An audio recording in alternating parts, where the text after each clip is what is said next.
Hey guys, Stedman from Action Figure Overload doing a review of DC Comics Multiverse 6-inch Suicide Squad Boomerang action figure. Boomerang is part of Wave 2 along with Katana and Joker with the purple jacket. And they should be hitting stores right about now. So if you're trying to get the whole team together or if you're just trying to get all the pieces for Croc, get out there and happy hunting. Starting at the top left, we have the Suicide Squad logo. Going down, we have the DC Comics Multiverse banner across the top. Moving down, we have the window where we can see the figure. Bottom left, we have the portrait of Boomerang from the movie with his jacket off. And to the right of that, we have the Suicide Squad Boomerang name. On the side of the box, let's have the portrait of Boomerang, again with his jacket off, Suicide Squad logo at the bottom. On the back, we see all the other figures in the series. Harley, Deadshot, and Batman from Wave 1, Joker, Katana, and Boomerang from Wave 2. And all the pieces that we need to build the Croc figure. And finally on the last side, just a blank side with the DC Comics Multiverse and Suicide Squad. Cool, let's go ahead and crack them open. Here we have Boomerang out of the box. I didn't think I was gonna like Boomerang as much, but I do.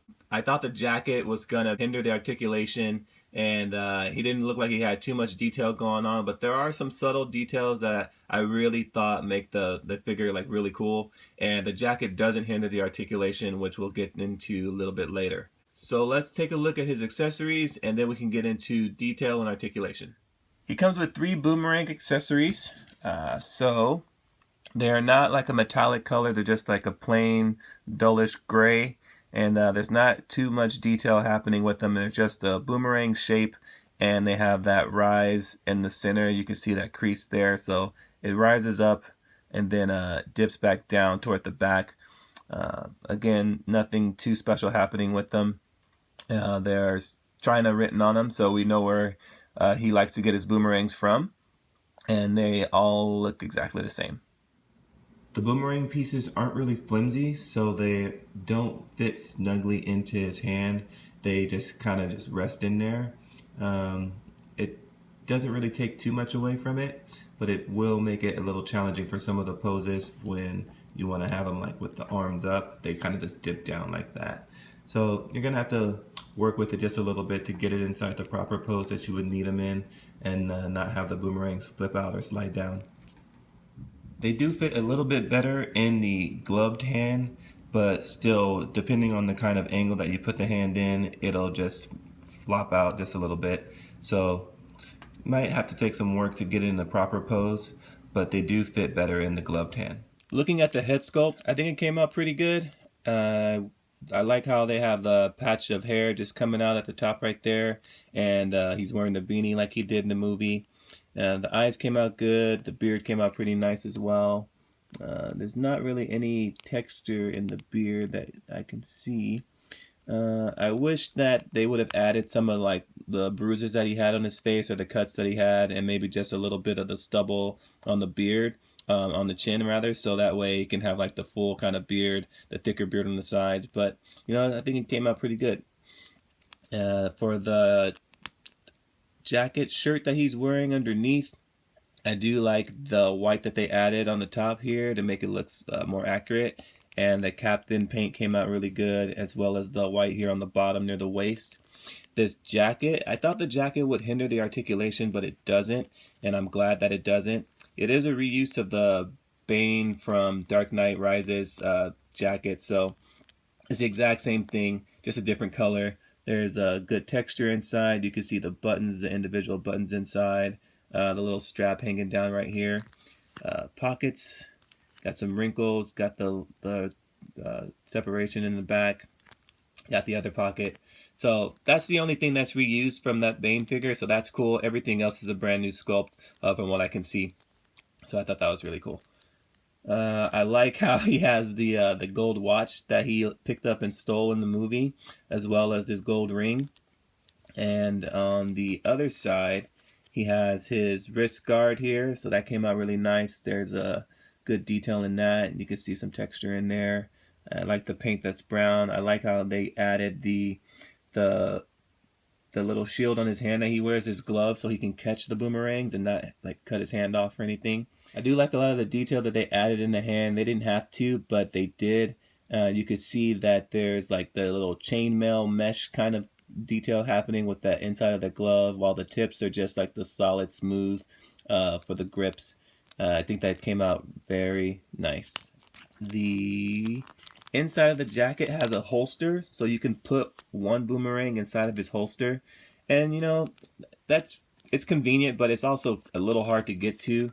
So if we try and to get the boomerang out, like it's easy to take out, but you kind of have to like bend the jacket back in order to get the boomerang in there properly. Let's see if I could. So, I mean, it takes a little fidgeting to get it in there. I wish that they had added a little slot or something to put it inside on the jacket. That would have been easier to get to. I think it would have been a little bit cooler to have it on there. He comes with 3 boomerangs, so I guess 1 inside of the holster and then 1 in each hand. But I still think that something on the inside of the jacket would have been really nice. Not really too much going on with the pants and the crotch area. There are some wrinkles and some folds in the jeans, so that's really cool. He has these knee pads, so good texture in the knee pads. You see some little ripples there. Get them in there. I do like I do like the boots with the duct tape. So he has the knife holster duct tape to his boot there, and then some more duct tape on this other foot. There's this silver patch here. I guess it's supposed to be duct tape, so I think it's duct tape, and I just think it goes really well with the character and how ridiculous he is. So for him to have duct tape on his boots and on his jacket, just screams Captain Boomerang from the movie. I do like this dark blue that they added for the jacket, and I like how the captain came out. And then again with the hair and the beard, you can get some of that. You can see some of the texture happening there in the beard. And we have some lines up here in the beanie that we can see. So there's the brim portion of the beanie with the lines, and then the top is the smooth portion. I think he came out pretty good. For the articulation, his head moves left and right. It does not move up or down, so that's limited right there. His arms move up and out. There is no bicep cut here. His arms bend at the elbow at 90 degrees, and there is rotation at the elbows. The hands or wrists spin around, so there's rotation on the wrist. He does have an ab crunch, which allows him to bend forward. You can't really tell because the jacket's in the way. But he can bend forward just a bit. Normal pose, forward. And it does allow him to move back quite a lot. So that's interesting. The jacket doesn't interfere with that. It just makes it hard to see on camera. So that's cool. There is rotation at the waist. He can do the splits very, very well. That DC Mattel crotch piece there. So he can do the splits better than some of our Olympic gymnastics can. So that's pretty cool. Way to go, Boomerang. His legs can move up, not all the way up to make that 90 degree at the waist. There's no thigh cut here at all. Single bend at the knees. Nothing with the calves, and the feet can tilt down that much and up that much, and there are no peg holes. Boomerang stands in at about 6 1/4 inches. Here he is standing next to Deadshot, and here he is with the rest of the figures in the wave.